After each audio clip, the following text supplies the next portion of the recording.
各位乌马克频道的观众，大家好。今天马克想要来分享一下我开 Toyota Corolla Cross 整整2年的心得，想要借由这个影片来让后面你有想要考虑这台车的朋友有更多的参考。那我就来细数我这2年所经历到的优点跟缺点，以及有什么需要各位注意的地方。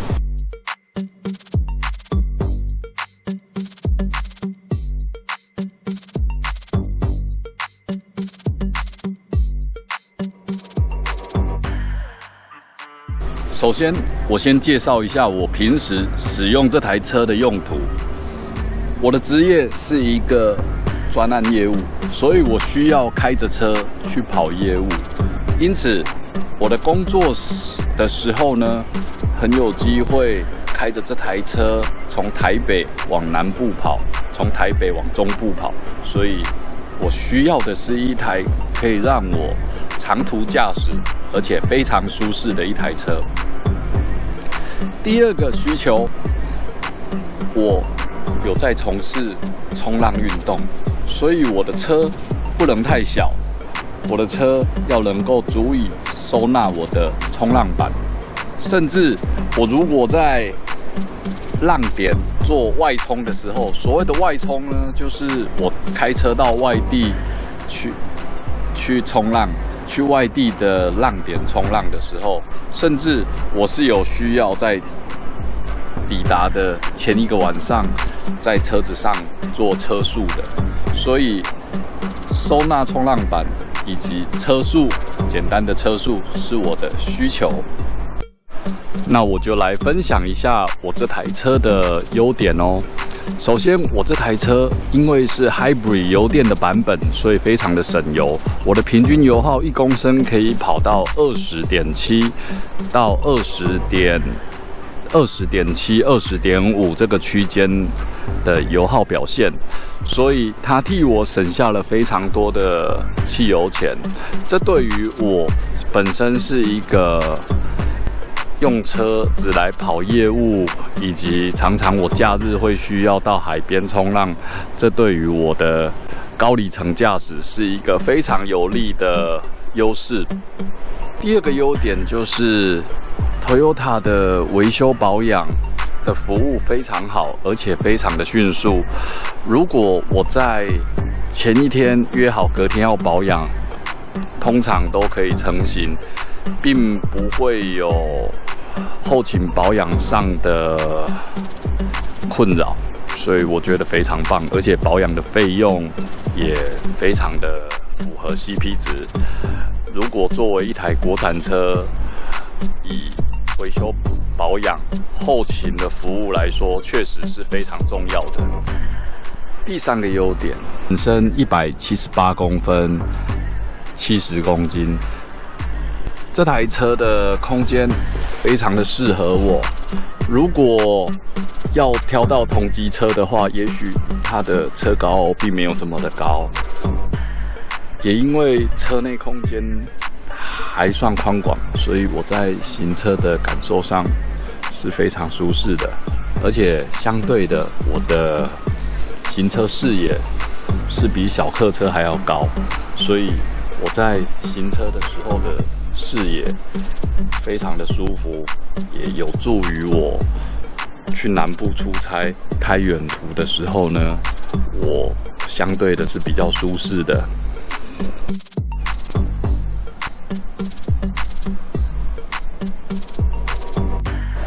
接下来我跟各位介绍一下车顶架的部分。因为我刚买这台车的时候是在2年前，2年前的时候这台车只有for泰国跟台湾这2个国家做生产贩售，所以很多知名的车顶架的车厂并没有去出这一个车款相对应的车顶架，因此当时我为了要有办法可以在行照上做在行照上做变更，所以呢，我找了这个当时比较少有的国产的车顶架，它是有合格标章，所以可以变更行照的。目前已经有很多车顶架的大厂的款式可以选择了，所以各位想要入手CC 的车主，也许你有更多的选择。有时候并不见得要来买这种国产化的配件，因为国际化的大厂外形看起来比较好看。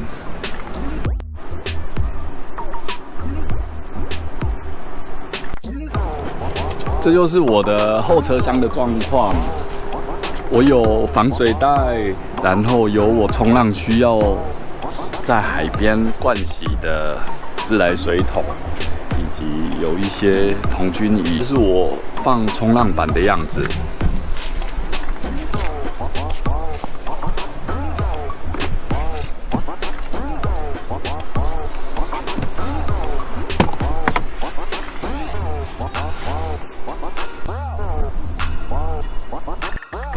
我目前是玩冲浪板的 showboard 类型，所以我的6/2的冲浪板可以放在我的后座，但是我的后座就没办法坐人了。所以如果你是短板玩家，这一个车款是可以让你的冲浪板放在后座的。以前我有玩过长板，长板的话呢，则需要把长板的板头往副驾驶座的脚踏垫处去做倒插的动作，这样子也是可以放下去的。所以其实9尺整的冲浪板也是可以放车内。如果你不会放，欢迎写信给我，我可以教你。Toyota 在台湾市占率的关系，所以它的维修保养厂非常多。如果你是住在很偏僻的小乡镇，或者是你住在很热闹的大都市，都可以找到很多的服务据点，所以这是非常方便的。我这边想要帮油电车做一个很好的推广，就是因为我本身是做业务，所以很有可能我在中午休息的时段也是需要在户外做休息。那这时候呢，遇到夏天天气很热的时候，我很需要在车上打开冷气做午睡，可能会需要睡个15到20分钟的时间。那油电车有一个好处就是我可以不启动引擎，启动它的大电池，就可以让我吹冷气，至少可以吹个15分钟，没什么问题。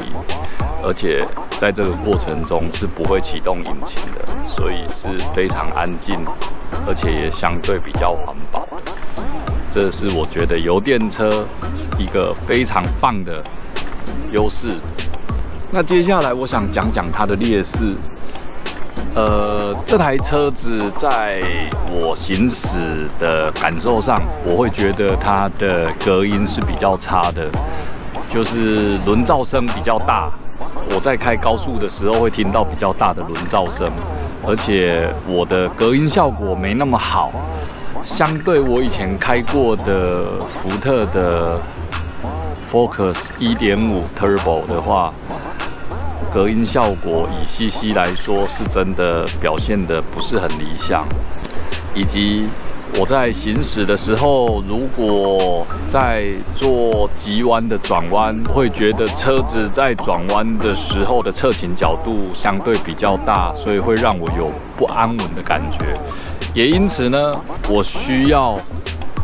事先减速之后再做转弯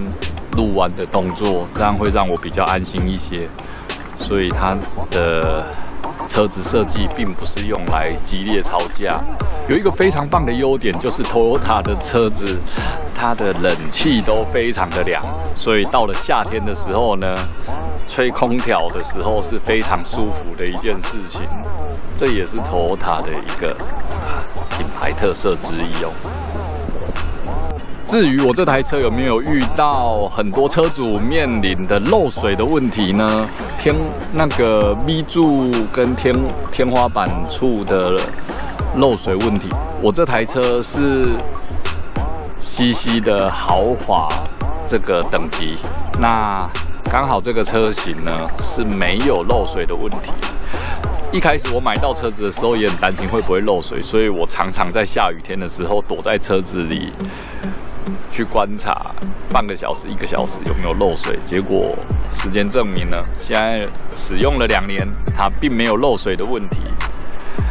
我目前已经开了2年，4万公里。我现在已经发动了，你们听得到声音吗？这就是油电车的好处，发动的时候非常安静哦，而且我在低速行驶的时候只用到它的马达，所以可以很安静，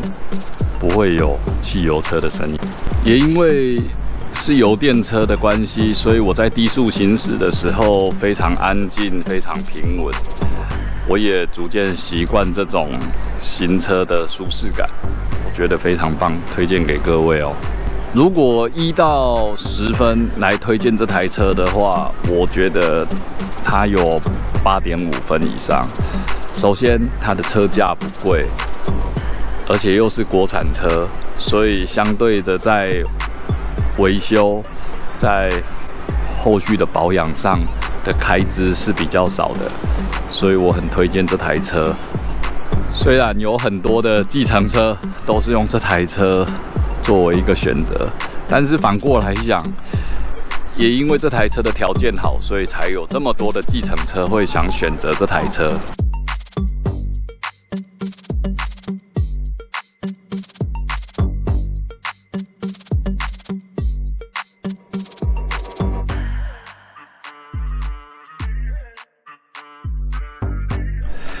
这台车的行车视野，我觉得它的 A 柱的部分做得非常好。它的 A 柱用了一个3角形的小玻璃，所以可以看到视觉的死角。我觉得这个对行车安全来说是非常重要的。在电子辅助方面呢，这台车有自动刹停的功能。如果侦测到前方有车子或障碍物，它是可以帮我做辅助刹车，而且有 ACC 自动跟车的系统。这台车在时速30以上就可以启动 ACC 的自动跟车，所以非常的方便。你们有没有听到？这个是它的引擎启动的声音。因为我的电池的电量降低了之后呢，就会触发引擎的启动，来替我的电池做充电的动作。那待会呢，在充了一段时间之后，引擎就会停止作动。这时候呢，就可以靠电池来做后续的输出。当时我在买这台车的时候，我并没有选用车美式，因为当时的车美式有很多的问题，包括漏电啊，还有一些品质上的疑虑，所以我当时没有选用车美式，我只有用它最简单的车机。这台车机就是可以连接蓝牙，可以听广播，这样子最基础的功能就可以了，并没有所谓的 Apple CarPlay。当时我的唯一选配就只有前雷达，当时原厂并没有前雷达这一个项目作为标配，所以我额外加钱，请原厂帮我做前面的2颗雷达，这个是我唯一的选配。隔热纸的部分呢，我是选用皇家优势隔热纸。我本身觉得它这一个牌子还蛮好用的，就是对于热的阻隔效果非常棒。当时我是在网络上搜寻到这个牌子，那我也不清楚是不是业配文，也有可能是啊。但是当时在 Mobile 01看蛮多人在推荐这个牌子的，所以我就去装了这个牌子。那装到现在2年了，感受度还不错，在隔热的效果上非常的棒，而且我的行车的感官的视线并不会很差，所以我觉得很安全。这是一个不错的隔热纸的品牌。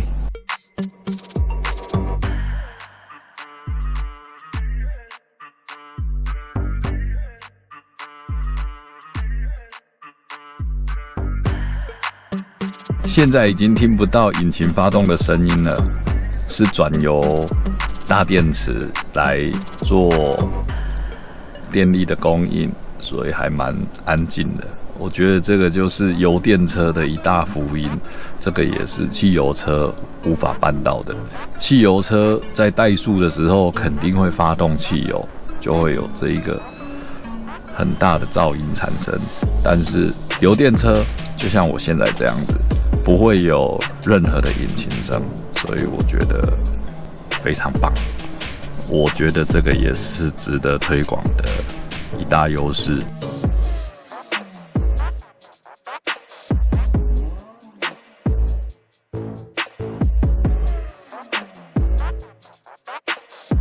如果你目前有购车需求的话，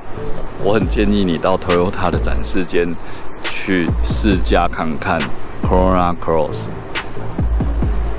欢迎把它列为你的考量之一。我本身是一个使用2年的车主，我觉得它是一台很棒的车，推荐给各位。拜拜。